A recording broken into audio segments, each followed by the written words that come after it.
What they are doing now are desperate moves, Lieutenant Colonel Jor Herrera, a military spokesman, said of the insurgents. That is why they are engaging in terroristic activities, to distract the focus of our military, he added from an army camp outside the city.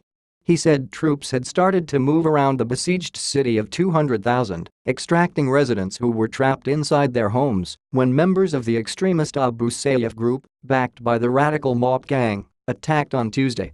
The military began fighting after receiving reports that Isnalon Hapilon, the leader of an Abu Sayyaf faction who has declared his allegiance to the Islamic State, was spotted in the area. But the government troops were surprised when they encountered a 100-strong Mut force armed with high-powered weapons. Mr. Herrera said Mr. Hapilon was believed to still be trapped in the area, describing the enemy's movement as very fluid. The movement of the local terrorist group is not fixed, he said. Our armed forces are constantly repositioning. We need to move so we could totally outstep and outmaneuver them.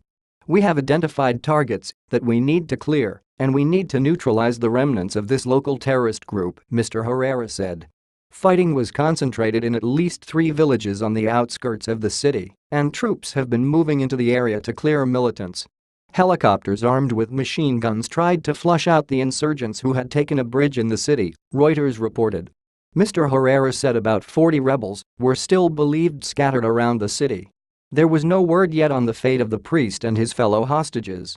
While the Philippines is Asia's center of Catholicism, the city of Marawi is overwhelmingly Muslim. Firefights were described as sporadic on Thursday, and the death toll stood at 13 militants, 5 soldiers and 2 police officers. 30 soldiers were wounded, the military said. There were also reports of gunmen killing civilians, but these have yet to be verified, according to the army. One police officer was seen lying dead in a police station that was attacked by gunmen. The intensity of the fighting caught the government by surprise, leading Mr. Duterte to cut short a trip to Russia in addition to declaring martial law in the south. On Wednesday, he raised the prospect that Islamic State-linked rebels could gain a foothold in the northern Philippines and warned that he might impose military rule over the rest of the country. That alarmed rights groups, which said it would be a throwback to the dictatorial rule of Ferdinand Marcos, whose name Mr. Duterte invoked. Rights groups have warned that the martial law declaration could lead to more abuses, including more killings in the president's deadly war on drugs, which has so far left thousands dead since last year. Mr. Duterte's casual reference to the late dictator should be especially alarming, said James Ross of Human Rights Watch, which is based in New York. Duterte faces one significant obstacle to becoming the next Marcos, the 1987 Philippine Constitution, which places restrictions on the imposition and conduct of martial law, he said, adding that Congress could revoke the martial law proclamation by majority vote and that the Supreme Court could rule on the factual basis for its declaration.